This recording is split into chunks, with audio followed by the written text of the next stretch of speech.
샬롬, 샬롬, 샬롬, 샬롬, 샬롬. 메리 크리스마스, 메리 크리스마스. 네, 할렐루야. 하나님 감사합니다. 예, 성탄절 우리 가장 기뻐하고 그 모든 인류가 믿지 않는, 예수를 믿지 않는 사람들도 성탄절 하면 왠지 물론 교회를 나갔지만 어린 날 보면은 안 믿는 분들도 그죠? 왠지 분위기가 그렇게 들떠가지고 지금도 기억이 나요.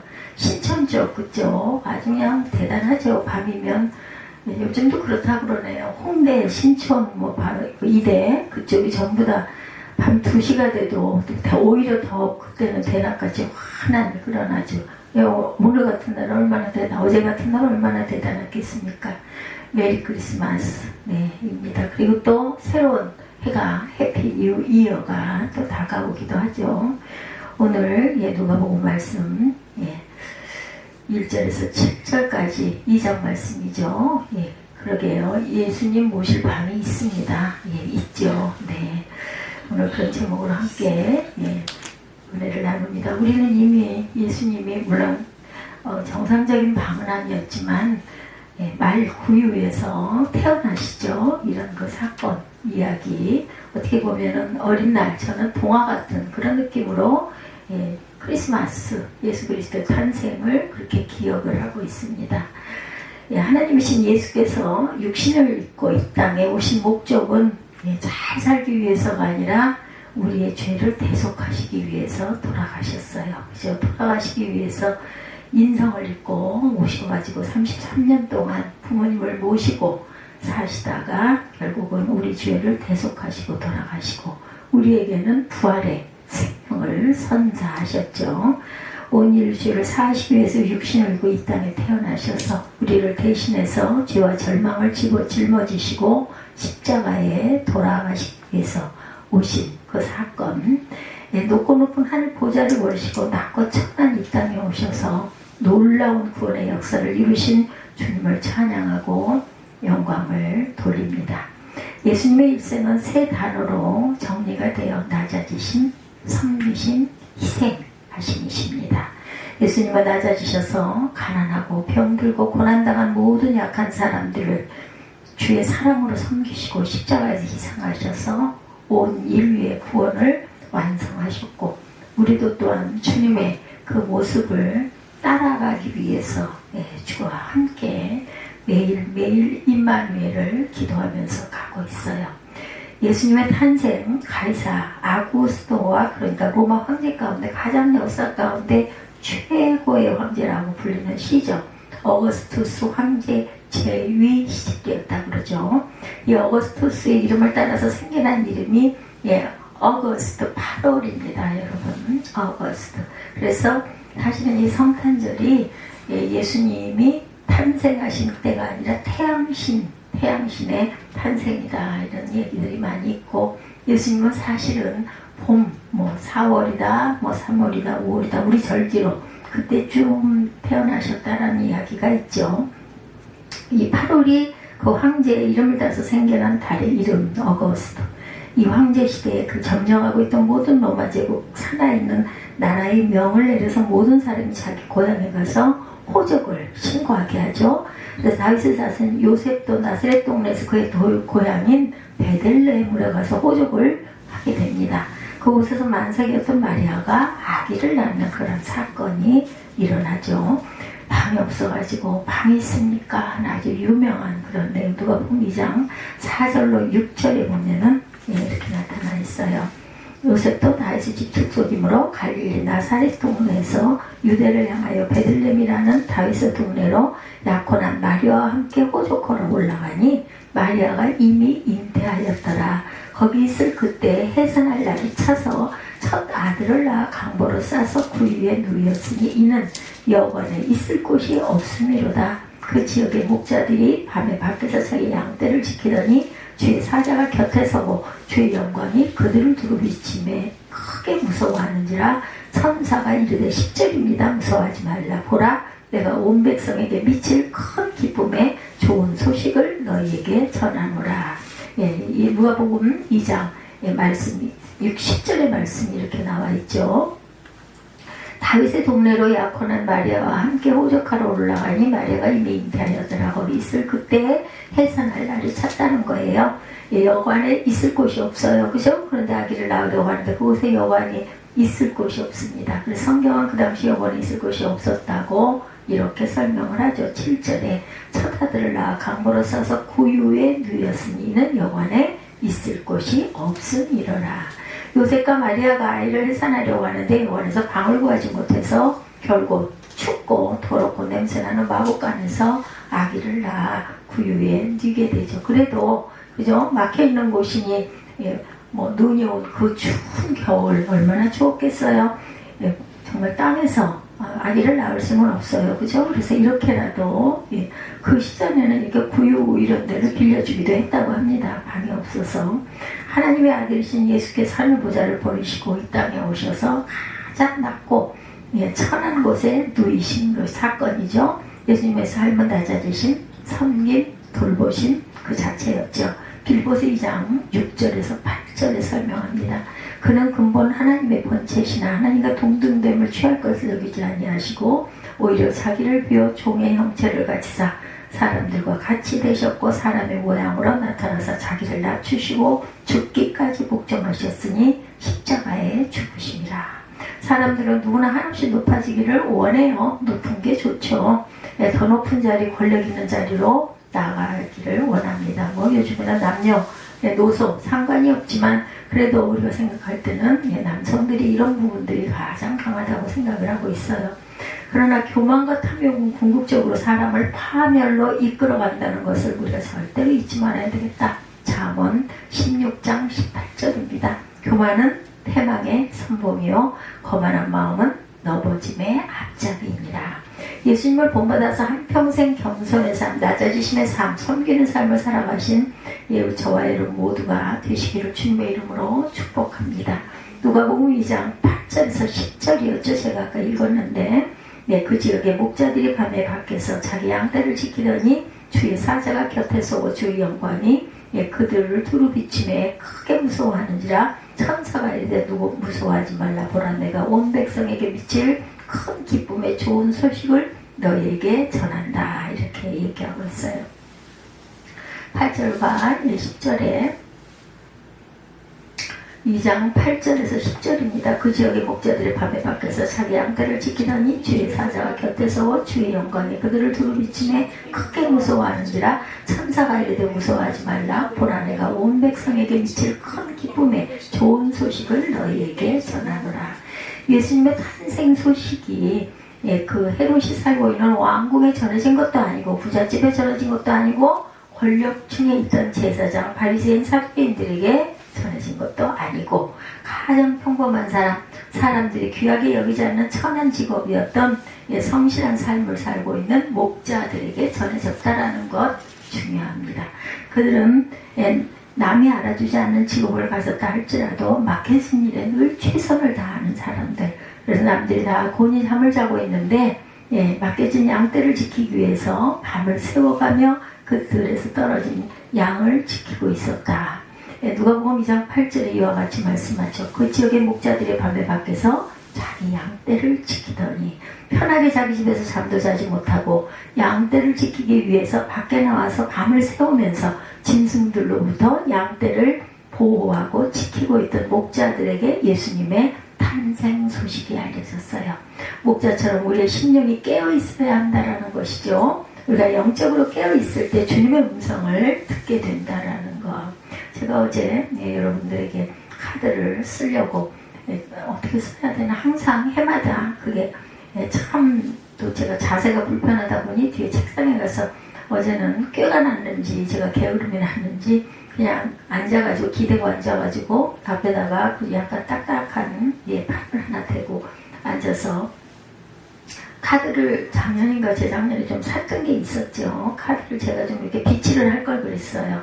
당연히 예쁜 카드들 잘 사서 쓰시니까 신경을 안 썼던 건데 그냥 앉아가지고 뭐 항상 그렇죠. 뭐 크리스마스 카드가 뭐 메리 크리스마스 또 해피 뉴 이어 뭐 그냥 기본적으로 다 그렇게 쓰는데 그래도 뭐랄까 무슨 말을 좀 그 좀 특별히 좀 줬으면 좋겠는데 하고 앉아가지고 묵상을 하는데 그냥 딱 저는 뭐 어쩔 수 없어요. 말씀이다 오더라고요. 그리고 말씀도 각자에게 각각 뭐 물론 잘 아시는 말씀이긴 하지만 그러면서 거기에 따른 어떤 이런 내용이 쭉 마음밭에 와서 제가 한동안 묵상으로 기도를 했습니다. 하나님의 뜻이 이런 곳에 있었구나라는 어떤 저는 저대로 그 카드를 쓰려고 앉아 있으면서 감동을 굉장히 받았습니다. 그래서 기도하는 시간을 갖게 해주신 하나님의 은혜가 참 감사했어요. 제가 몇 년이나 여러분들에게 카드를 쓸 수 있을지는 뭐 하나님만 아시지만 얼마나 어제 그 달콤하고 따뜻한 그 시간이었는지 모릅니다. 뭐 어딜 간 것도 아니고 그냥 그 자리에 제가 있는 자리에서 그런 은혜를 받았어요.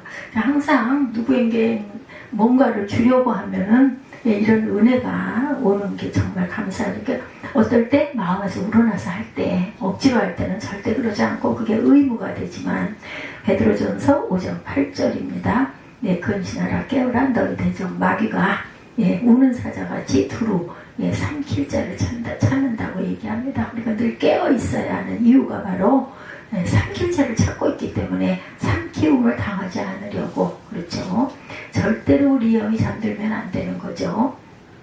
바울이 3차 선교여행 때 드로아에 가서 말씀 전할 때 말씀이 길어지게 되니까 어떻게 됐어요? 3층에서 유두고라고 하는 청년이 창에 걸터 앉아가지고 졸다가 떨어져서 즉사하고 말죠.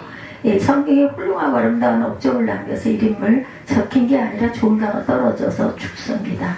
사도행전 20장 9절이죠. 유두고라는 청년이 창에 걸터 앉아있다 깊이 졸더니 바울이 강론하기를 더 오래 하매 졸음을 이기지 못하여 3층에서 떨어지거늘 일으켜보니 죽었는지라. 사도 바울이 내려가서 그를 살리긴 했어요.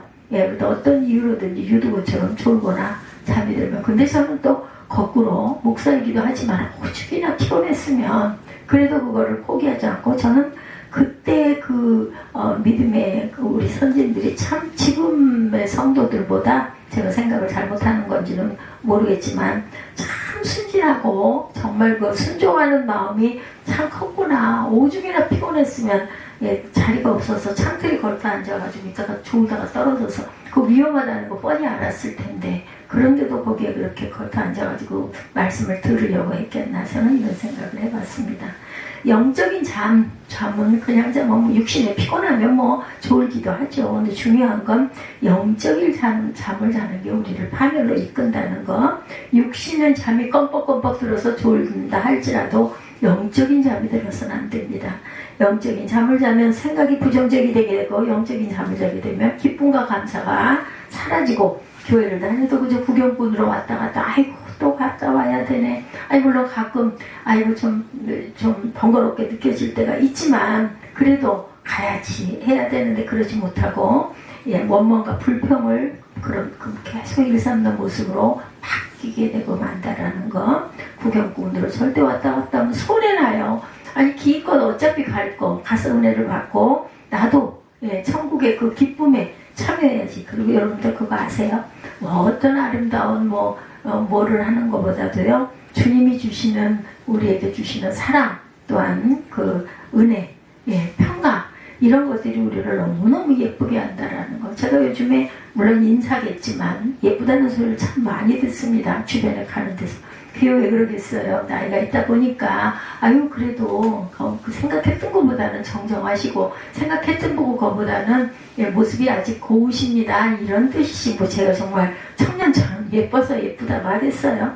그리고 또 나이가 있는 대로 또 은혜스러운 모습이 또 있기는 하죠. 근데 저는 아마 그래서 제 주변에 제 인척들이 참 보기가 훨씬 지금 누가 그 나이로 봐 하고 한다 하지만 저는 다 그렇게 느끼지는 않습니다. 그런데 어찌됐든 간에 마음에 가끔가다 불쑥불쑥 힘이 들고 막 죽겠을 때는 인상을 찡그리기도 하고 원망을 하기도 하고 불평을 하기도 하지만 대부분은 80% 이상은 하나님이 제 마음에 평강을 주시고 기쁨을 주시고 아까 말씀드린 것처럼 카드를 쓰려고 딱 앉아가지고 처음에는 이걸 어떻게 써요? 맨날 맨날 듣는 소리 뭐 그거 하나도 반갑지도 않고 그냥 그러려니 하고 보고 넘겨버리고 그냥 휴지가 되고 말 텐데 저는 그게 너무 마음이 안타까운 거예요. 남기고 싶지가 않아. 그냥 카톡으로 하면 좋겠다. 지워져도 어쩔 수 없는 거니까. 근데 쓰긴 써야 되겠고 갈등을 굉장히 많이 하다 그래도 쓰긴 쓰자. 이제 결론을 내린 거예요. 근데 그냥 앉았는데 그렇게 하나님의 마음에 은혜를 주셔가지고 아주 그냥 마음이 감사하고 기뻐가지고 마음이 아주 기쁜 마음이 환한 마음이 됐어요. 마음속으로 내가 사단이 들어왔었구나 하고 그럴듯 하잖아요. 그럼 뭐 받아본들 뭐 잠깐 쓱 보고 말 일이겠지 뭐 나는 열심히 또 제가 글씨가 좀 별나지 않아요. 줄도 좀 맞춰야 되고 글씨가 또 크게 쓰는 걸 싫어하고 하다 보니까 부담이 좀 되는 거지. 요즘에 펜글씨들을 많이 안 쓰다 보니까 해봐야 뭐 반가워하지도 않을 텐데 이 마음 부정적인 마음이죠. 나쁜 마음을 먹었는데 그만 하나님의 은혜로 사랑으로 덮어주셔가지고 제가 깨어난 거죠. 그래서 감사하다는 생각, 이러지 말아야 되겠다는 생각, 열심히 카드를 써야겠다는 생각을 제가 어제 하게 됐습니다. 영적으로 깨어있어야 한다는 걸, 깨어있는 것의 유익은 여러분들 그냥 표면적으로 보는 것도 얼굴이 밝아집니다. 그리고 기쁜 표정이 얼굴에 나타나면 예뻐져요. 여러분들 예뻐지는 비결은 열심히 마사지하는 게 비결이 아니라 물론 그것도 뭐 물리적인 방법 중에 하나겠지만 우리가 영적으로 깨어있었을 때 얼굴빛이 어둡지 않고 환해진다라는 것, 여러분 감사로 깨어 계시기를 바랍니다. 예뻐지기 위해서 2024년에는 특히 세 번째 우리의 결심은 과연 그럼 어떻게 해야 할까? 이 목자들의 모습을 보면서 우리가 결심해야 될 것 있어요. 성탄절을 맞이해서 어떤 삶을 살아가야 될 것인가? 제가 지금 말씀드렸잖아요. 어제 제가 겪은 그 부분, 내 삶의 중심에 예수님을 모시고 사는 것, 잘 아시는 말씀이긴 하겠지만 다시 한번 다짐하십시다. 아무리 바쁘고 할 일이 많더라도 예수님을 거절하고 마구간으로 몰아냈던 그 당시 사람들처럼 살아서는 절대가 안 되겠다. 뭐 내 밤이라도 비워드리고 내가 잠깐 딴 데 이렇게 가 있을지라도 했어야 했던 거죠. 어떤 경우에도 어떤 상황이도 내 삶의 중심에 예수님을 늘 모시고 함께 사시기 바래요.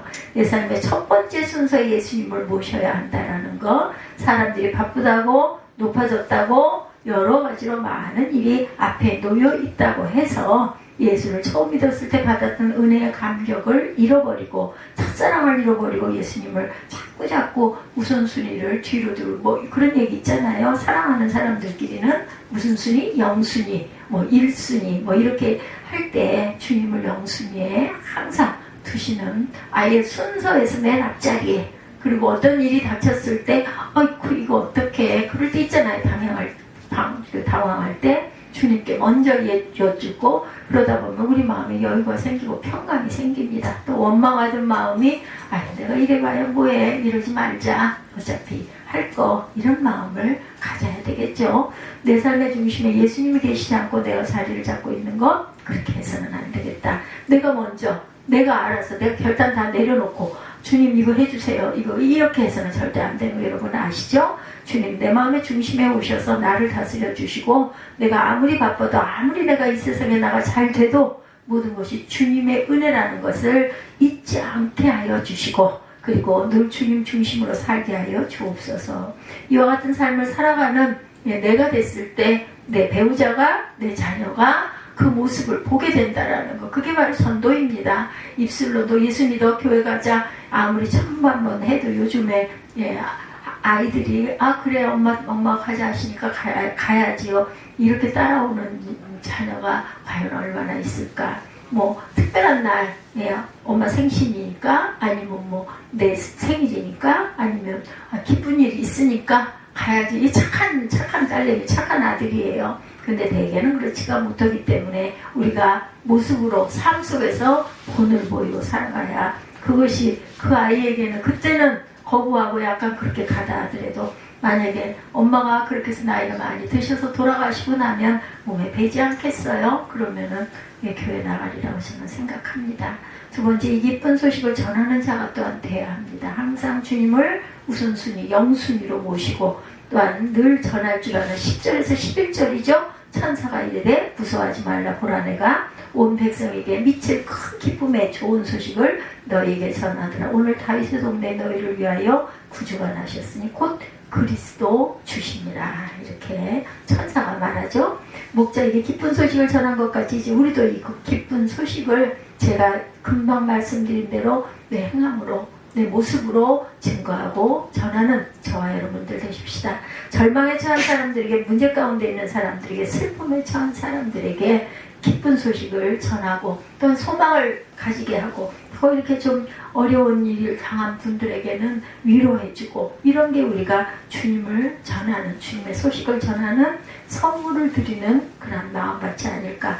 구원을 선물로 받게 되고 그 결과 우리는 영생의 축복을 받았어요. 그렇기 때문에 우리 이웃을 조금 마음에 섭한 부분이 있고 번거로운 마음이 있더라도 내가 받은 복이 있으니까, 나도 자격이 없는 내가 이렇게 하나님께 은혜로 내가 이렇게 살아가고 있고 잘 살아가고 있고 건강하게 가고 있으니 내 이웃을 내가 너그럽게 품을 줄 알고, 또한 섭섭한 일이 좀 있더라도 마음으로, 금방은 안 되더라도 용서하는 쪽으로, 풀어주는 쪽으로 함께 가는 그런 저와 여러분들이 되셔야 되겠다.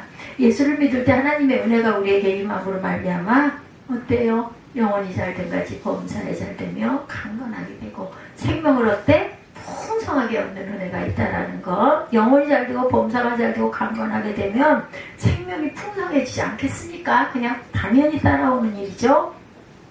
세 번째는 사랑의 실천자가 되어야겠다. 제가 말씀드리는 내용 속에 다 들어있어요. 그죠? 우리가 실천해 나감으로 내 이웃에게, 아니면 내 자녀에게, 이웃에 가장 가까운 사람이 내 가족이잖아요. 예, 배우자, 그리고 자녀, 그게 이웃입니다.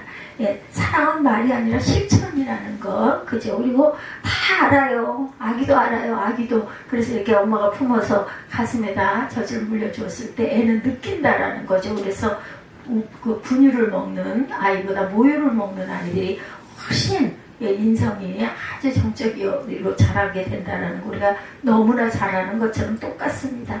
절망에 처한 많은 사람에게 주님의 사랑을 전할 때 우리 마음의 숨으로는, 제가 그래서 아파트 백이동에 사시는 그 권사님을 너무너무 감사하게 생각하는 게, 뭐 그렇게 할 일이에요. 그냥 안 됐네 하고 그냥 말아도 될 걸 그렇게 열심히 그걸 실천하려고 하고, 그게 일주일에 한 번씩 해줘야 된대요. 그 등록을 해주는 게. 근데 이분은 꼭 내가 이렇게 도와드려야 되기 때문에 내 차를 긁어가지고 만나게 했고, 제가 얘기를 한 게 아니에요. 본인이 그랬어요. 처음에 말을 할 때 그랬어요.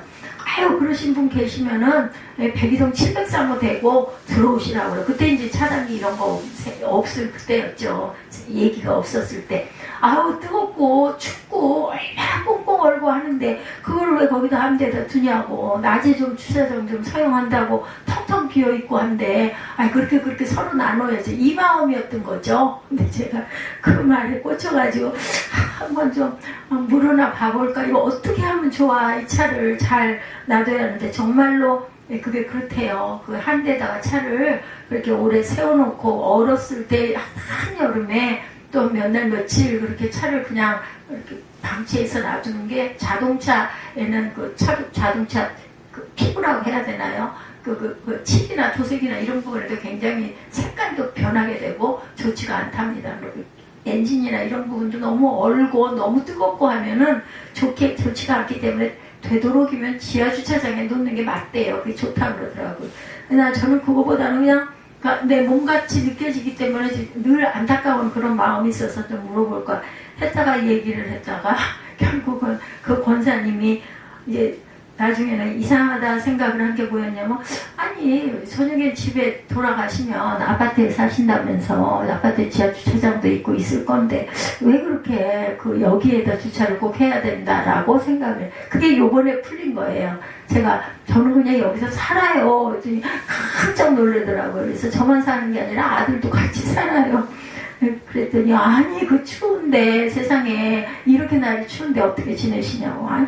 추우면 난방 잠깐 틀면 되고 그렇게 춥지 않다고 이렇게 얘기를 해서 이제 알았어요. 이제 그래서 차도 안 들어오고 뭐 이상한 카톡으로 얼마, 세상에 이런 거를 내가 갖고 갈 날이 얼마 많지 않을 것 같아서 이렇게 보내는 거니 그거 너무나 부담 갖지 말라고 나는 이제 그 얘기를 했는데 이분은 차도 안 들어오고 그리고 이런 말씀하실 일이 굉장히 어디가 아픈가 보다 하고는 그렇게 전화를 해서 전화 통화도 안 되고 그래서 그렇게 안타까웠노라고 얘기하는 그 모습을 보면서 마음이 참 가녀린 그런 마음을 갖고 있고 그죠? 세상 때가 많이 묻지 않았구나. 근데 아마 이분도 삶이 그렇게 공고하지 않기 때문에 아직 연세는 우리 유은정 집사 나이 또래 정도로 느껴진다고 하는 걸 보면 40대 말이거나 50대 초반일 것 같은데 그 나이까지도 이런 걸 보면은 그렇게 아주 빡빡하게 살지는 않았구나 하는 생각이 들더라고요.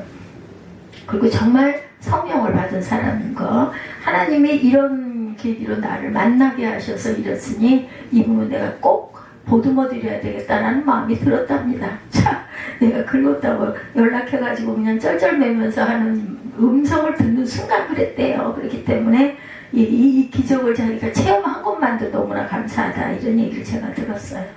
독거노인이나 소년, 소녀, 가장 몸에 장애를 가지고 있는 장애우들 35,000 탈북민 35,000이나 되네요. 미혼모 가정 35,200만 다문화 가족들이 우리나라에 섞여 살고 있습니다. 남한에 보면은 또 병중에 병원에 누워있고 늘 약을 먹고 아픈 몸으로 살아야 되고 그런 고난을 처한 이웃들을 우리가 마음적으로라도 어떻게 다 돌볼 수 없죠. 그렇지만 이런 분들이 이렇게 많다는 걸 알고 우리가 한 번씩 기도할 때 잊지 말고 기도해야 되겠다.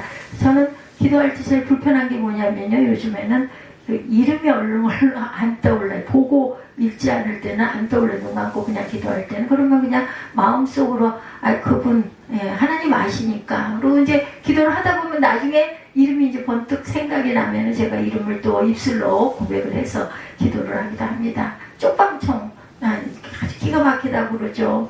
가셨던 분의 이야기예요. 우리 한국이 10대 경제 대국이라고 하는데 아직도 그것은 달라지지가 않았다고 그래요. 한 평짜리 방에 서울역 뒤에 힐튼 호텔 그 옆에 400세대가 쪽방촌이 있는데 한 달 월세가 25만 원이라고 하네요. 이곳의 환경을 개선하기 위해서 여러 경로를 통해서 얘기를 했지만 달라진 게 아직은 없다고 합니다. 추운 겨울에 전기장판 하나를 깔고 지내는 그 분들 그래서 보니까는 그 순복음교회, 여의도 순복음교회 그 담임 목사님이 쪽방촌 찾아가지고 이렇게 선물 전달해드리고 악수하고 하시는 게 국민일보에 나온 걸 제가 봤습니다. 열심히 이렇게 정말 1년에 한 번 이 추운 겨울 또 크리스마스 성탄 이때를 이렇게 해가지고 그렇게라도 좀 나누고 좀 따뜻하게 위로해라도 드려야 되겠죠. 이런 환경이 개선돼야 할 텐데 아직도 그런 것이 많이 남아있다는 거죠. 경제 그 10대국 안에 우리나라가 든다고 그러죠. 2023년 이제 2024년이 되는데 2024년 5년쯤에는 새로 빌딩을 지어서 옮긴다고 하는데 그런 일이 속히 이루어지기를 그렇게 되면 조금 좀 나아지겠죠. 그들이 우리의 이웃이라는 거 우리가 돌봐야 될 우리 형제고 자매들이라는 것을 잊지 마시고 그냥 그것도 있어요. 우리가 조금 뭔가 그냥 여기까지 거 뭐 버리지 이럴 때 한 번 더 좀 생각하고 이거 나눌 수 있는 방법을 자꾸 생각해 보는 것도 좋을 것 같아요. 우리는 버리는 것도 그분들은 아주 반갑게 쓰실 수도 있거든요. 예수를 믿고 축복받는 우리들이 나 이제 난 따뜻하고 나는 배 안 고프고 나는 편안하고 이만하면 됐지 이런 생각보다는 어떻게든 해서 하다 안 되면 마음으로 열심히 기도라도 해가지고 그분들이 조금 편안하게 사시다가 돌아가실 수 있도록 또 병이 고쳐지실 수 있도록 놓고 기도해야 되겠죠. 우리에게 은혜를 주신 것은 우리에게 축복을 주신 것은 우리에게 우리만 잘 살라고 우리만 풍요로우라고 주신 게 아니라 고난당하는 이웃들을 돌보라고 우리에게 선물로 주신 삶이라는 것을 잊지 마십시다.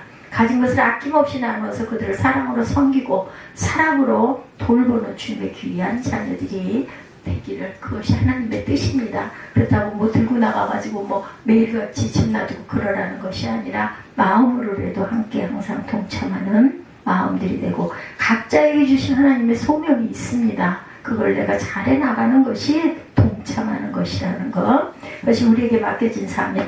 바울은 이 복음 전파의 사명을 죽어가는 영혼을 살리는 사명을 완성함에 있어서 생명조차 귀하게 여기지 않는다라고 그런 고백합니다. 그랬어요.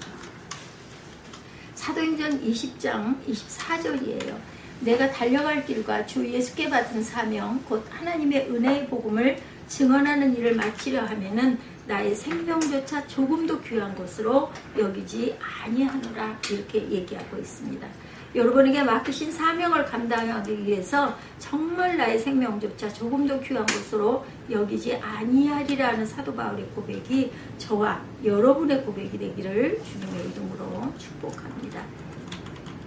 아주 추워요. 요즘에 날씨가. 그죠? 오늘은 또 눈이 계속 온다고 하네요. 화이트 크리스마스는 좋은데 위험하지 않도록 다니실 때 항상 조심해서 다니시기 바랍니다. 요즘에 어저께 그저께 계속 최고로 춥다 이런 얘기들이 많이 있죠. 보니까 밥을 지금도 퍼서 나누는 그분들이 계시잖아요. 사역하시는 분들. 영하 10도가 되는데 밖에서 성탄 축하거리 예배 35주년에서 한 1,500명이 모여가지고 건물 안에는 자리가 없어서 1,000명밖에 못 들어오고 500명은 밖에서 줄을 서서 대기를 하고 섰더랍니다. 근데 거기 바포에 건물을 지었는데 건물을 증축할 것이 불법이라고 또 건물을 허물어야 한다 뭐 이런 거 난리가 나기도 했다고 그러네요. 그래서 추운 겨울에 그들이 따뜻하게 밥 한 끼 먹는 것도 지금 폐쇄가 되어야 하는 어려움이 있는 것이 너무나 마음이 안타까웠다라고 말씀하고 계세요. 그런 일을 하시는 분들도 계시다라는 거. 그래서 가지고 간 것을 열심히 나눠주고 왔다고 합니다. 우리 주변에 고개만 돌려보면 정말 이런 분들이 너무나 많다. 주님의 사랑을 실천할 수 있는 저와 여러분이 되시기 바라요. 오늘 이후로 내가 주님 앞에 가는 그날까지 내가 받은 은혜를 항상 베풀고 나누며 살게 하여 주옵소서. 보여지게 하시고 내 마음에 감동이 있게 하여 주옵소서 하고 우리 기도하십시다. 우리 주위에 고난당한 고난의 그 고난이 나의 고난이라고 생각하고 그들을 사랑으로 돌볼 수 있게 하여 주옵소서. 그와 같은 삶을 살아가는 저와 여러분들이 되시기 바라요. 성탄절이 되면 기억나는 아름다운 이야기가 있습니다. 이야기 하나만 하고 말씀 마치겠습니다. 미국 중서부 어느 작은 마을에 9살 난 웰레스라고 하는 아이가 있었다고 그래요. 나이로는 4학년이 되는 나이인데 지적 능력이 떨어져가지고 2학년에 다니고 있다고 그러죠. 그러니까 지적장애가 있어서 몸은 크고 그런데 수준은 초등학교 2학년 아이와 같은 그러한 아이라는 거죠. 그래서 그런 아이들과 어울려서 지적 수준을 갖고 있었는데 어느 정도 수준으로 아주 평생 그 수준 초등학교 2학년 수준으로 평생 살아야 되는 아이라고 그러네요. 성탄절이 돼서 교회 학교에서 성탄절 연극을 하는데 각자 그 역을 맡기잖아요. 요셉 역을 맡기고 마리아 역을 맡기고 목자 역을 맡기고 동방 박사 역을 맡기고 다 맡기는데 웰레스라는 아이는 맡을 역이 없었다고 그래요. 너무 지적 능력이 떨어져가지고 맡길 배역이 마땅한 게 없었다고 그러죠. 말이 어눌하고 지적 능력이 수준이 떨어져서 기록을 찾아보니까 그 여선생님이 고민을 하다가 맡겨진 역이 여관 주인 역이었다고 그래요. 가만히 서 있다가 방 없어요. 딱 한마디만 하면 된다고 하는 거죠. 연습을 시키고 또 시키고 또 시켜가지고 연습할 때 웰레스가 곧잘했다고 그래요. 연습할 때 그냥 요셉과 마리아가 와서 우리 아기가 태어나야 하는데 방을 달라고 그러면 가만히 듣고 있다가 없어요 그러면 끝이 나는 거래요. 그래서 성탄절이 되어서 온 저녁에 교인과 동네 사람들이 다 모였습니다. 그 동네에 순서대로 착착 연극이 진행되어 가는데 이 선생님은 웰레스 순서만 지나면 모든 것이 끝나니까 하고 마음을 졸이고 있었다고 그러죠. 준비를 시켰으니까 조바심을 갖고 뒤에서 서성거리면서 무대 뒤에서 지켜보고 있는데 드디어 분장한 요셉과 마리아가 와서 문을 두드립니다. 문 두드리면서 웰레스가 문을 여니까 간절히 호소합니다. 지금 내 아내가 만삭이 되어서 아이를 낳아야 되는데 방이 필요합니다. 이 추운데 갈 데도 없고 방을 주세요. 방을 주세요. 하소연을 하는 그런 장면이죠. 원래 연극할 때는 없어요 하던 아이가 가만히 서 있더랍니다. 꼼짝을 않고 가만히 서 있어요.